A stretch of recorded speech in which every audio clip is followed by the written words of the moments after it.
Hey guys, so this video is going to be about finding uh, a stealth homeless camp, a good place to set up if you're recently homeless or you're looking for a new spot.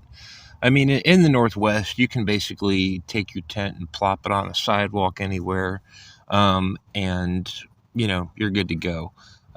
Usually, they need to give you about 48 to 72 hours if they want you to move your tent. They'll place a notice on your tent, and yippee-ki-yay, you just move it down the street.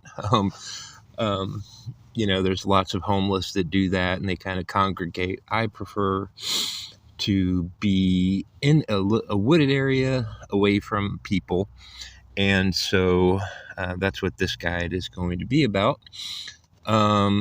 So the first thing you want to do is you want to check Google Maps. You can go to a local library and present your ID, and then it gives you an hour of about an hour of access.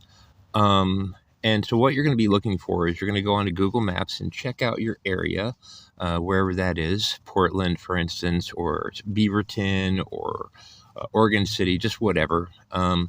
But what you're looking for is you're going to check the satellite view, and you're going to be looking for the wooded areas. Now, you want something with easy access, so something you can just go right off the road into the woods without people noticing. You don't want to have to go across an open field or a notice like up here. There's like a nice little wooded area in between, like I guess an apartment complex and a old folks home. But getting in, you have to kind of skirt the fences to get in, and potentially easily noticeable. So not a great spot. You definitely don't want anything near a bridge. All the bridges are pretty much taken here, and that's the first place the cops look or notice you. You want something not near like homes or residential areas, schools, or prisons. I say prisons, that's not really a big deal, but I would hate for somebody to escape and be like, oh, let's kill the homeless person and take all their gear. That would suck.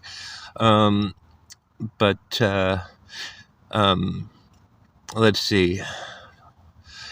I like a place near a stream if I can at all manage that, because a lot of times you're hauling out water in and out, gallons of water, so you'll have something to drink. If you have a stream and you've got a gravity-fed water purification system, you can get water right there. You can also do laundry if you have it, if you live near water, and it's a lot easier to do that. You want to check the street view. So after you've narrowed down a couple spots, you'd go back in and check the street view. The street view is going to give you an idea of what kind of trees are there and how much traffic could potentially be there, stuff like that. You want to keep in mind the lighting is going to be different as the day goes by. So something that might look awful shady and great to jump into is not necessarily going to be something throughout the day. It is not going to be as hidden as it is at a certain time of day. I prefer to look for something that's near a library, within 2 miles of a library, because that's your power source and your sanity. A store like a Winco or a Walmart, a laundry place, just in case you're not, there might be a time where you'll have some cash. You also want to be near a bus line if at all possible. And then also a gym. Maybe if you ever have money, you can start taking showers. You can stop taking Hobo baths. And a food pantry. That doesn't have to be super close, but it is definitely a bonus. Next, you're going to go out and scout the area. So after you've narrowed these down, you're going to go out and scout the area visibly. You want to make sure there's no dogs. So sometimes even if there's not houses, there's a house maybe not a residential area, but somebody's house um, nearby. You want to make sure they don't have dogs, because dogs will sniff you out and just bark all day. Um, and then you want to go into the woods uh, wherever you are and kind of scope it out. Scope out a couple of different areas. If it matches what you're looking for, great. You want to make sure that you're on high ground, and it doesn't have to be super high ground. It just has to be, your campsite should be about a foot at least higher than the area that you're going to have that. Your campsite's going to be higher off the ground. So if there's a lot of rain, you also want to make sure that you're not really having to cross a lot of ditches or waterways. It rains a lot in the Northwest, and there could, just up the street during the summer, it had some ditches that had no water in them, and suddenly we had 3 days of rain, and suddenly they were filled, and they've stayed full. And so you don't want to have to worry about crossing that. Um, or if there's flash flooding, you don't want to have to deal with that because you'll be trapped in your campsite. When you're looking at a campsite, keep in mind, keep a 360 view. Look down, look up, look sideways. So when you're looking up, you want to make sure there's not like a dead tree that could potentially, branches could fall on you and kill you or maim you or whatever. Deadfall. You're looking for a spot about 100 feet from the road, if at all possible. It doesn't have to be that distance, but the closer you are to the road, the easier it will be the cops. It's been my experience that the cops, the further out you are, the less likely they are to bother you.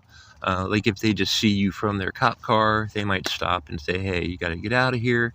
But if you're further in, it's going to mess up their shiny shoes. And I've seen campsites that are hard to get to, like you have to go around a river, go up a bridge, and they stay there a lot longer, and they're not really, and they are out in the open. I don't prefer that, but something to consider. Make sure that you have decent coverage for all weather. So, for instance, make sure that when the leaves are gone, you're still going to have coverage. Like the spot I'm at, I'm about, 100 feet from the road, and then there's a Walmart there. I don't normally go to Walmart sites, but, in this case, it's fine. There's not really a lot of homeless. I've got a schizophrenic guy that howls at night, and he's about 100 feet or 200 feet from me. I don't really hear him or see him. There's a lot of growth in between. But like my spot here is like, there's a lot of brambly kind of trees. So even when the leaves are gone, it's going to be hard to see me. And I've also camouflaged the area. I've got my berms and my scrims up of detritus and sticks and, stuff like that. But once you find a spot, then you want to set up your camp. You need about an 8 by 8 foot area, depending on the size of your tent. It's always preferable that you have a large size tent, or at least a 2 to 3 person tent. Like I currently have a backpacking tent from Walmart that runs about $30, and it is, I guess it's okay, but it's like, it's lay down room only. I can throw some water bottles and things, but it's not very utilitarian. Like it's good for sleeping in, it's good for staying dry, but that's about it. I've got a tarp over top of it. So you're looking for something that you're looking for a piece of ground that's gonna compensate for, and if you don't start off with a larger tent, you can always get one later. My goal would be to get a second tent and put this smaller tent inside it, and that would create a defense against the cold. There would be a separation. There would be inside the big tent where I could put all my gear, and I've got my laundry basket, and I've got this suitcase thing that I got from the pantry, and I could keep all my clothes and things like that in there, and then that would be keeping it away from the animals and just dry and everything. And then I could go into my tent, a second tent, but you don't need all that. But anyway, you want to prepare the ground. And what I mean by that is, and most people don't care about that. Basically you're kicking stones out of the way, you're cutting roots if need be. You're basically making it so that area, at least, I guess, 3 feet wide by 7 feet long, depending how tall you are. That's the kind of ground I prepare. I sleep on my side, and I never sleep on my back ever.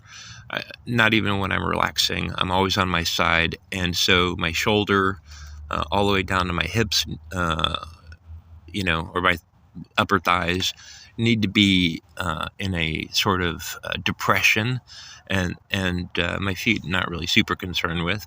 And then where my head is, it's elevated just a little bit. So what I do is I always dig out a little, I guess, a crevasse. I dig out a little depression in the dirt. So, and then I test it out. Like, I'll throw down my camp mat and I'll lay on it. I was like, is this comfortable laying on my right side and then laying on my left side? If it is, that's where I set up my tent, and I put my camping mat on top of it, and then get everything squared away. And then when you set up your tent, you're probably going to want to wrap a tarp around it. Try to get like a 15 by 15 if you can. A lot of the free tarps are, and keep in mind that when you buy a tarp, or even if you're getting one from a shelter or something, they are, the tarps aren't really cut to size. An 8 by 10 that I got from a pantry or whatever the other day is actually an 8 by 8. I don't know how they stay in business by making those errors, but pretty much all tarps I've ever bought are like that, unless they're high quality.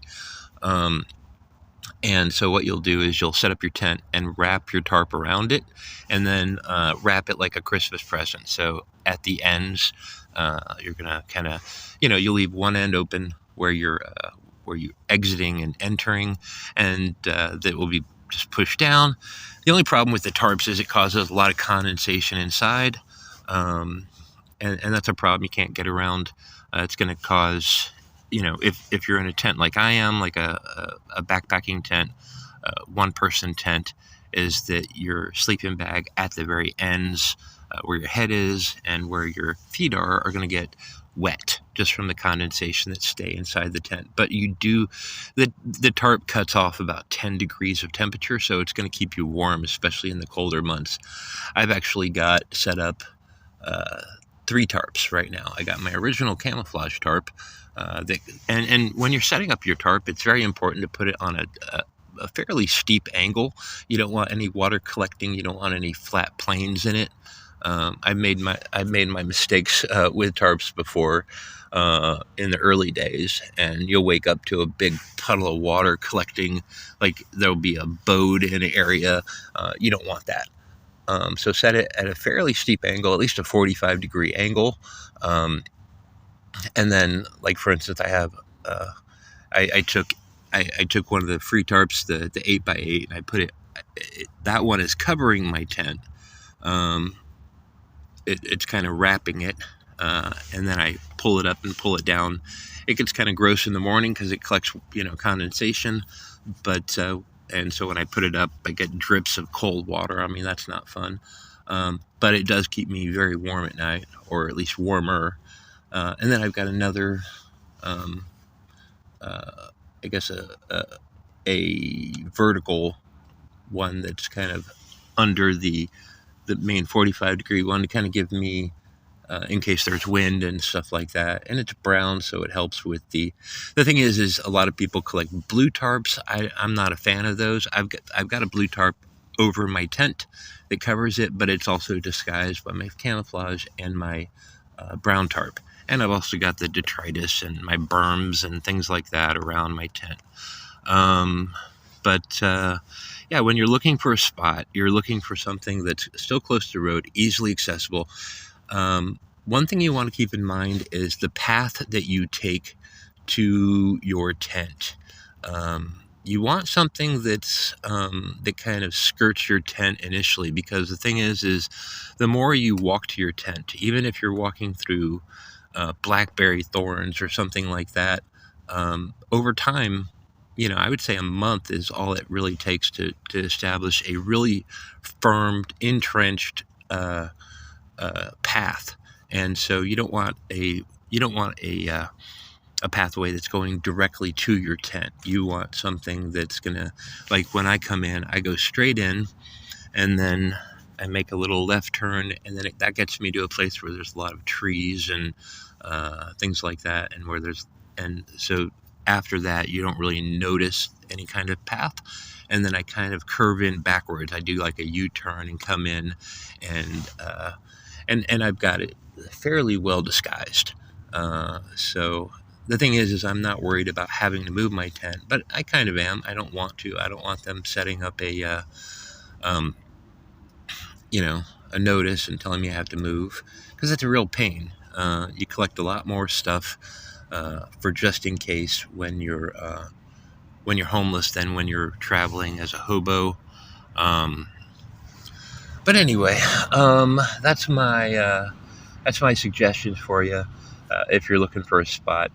I'll try to post this video as soon as I can, and hope your road is a good one, or I hope your homeless experience is a good one. Remember, attitude is everything. Keep that up. Homeless Yeti, signing off.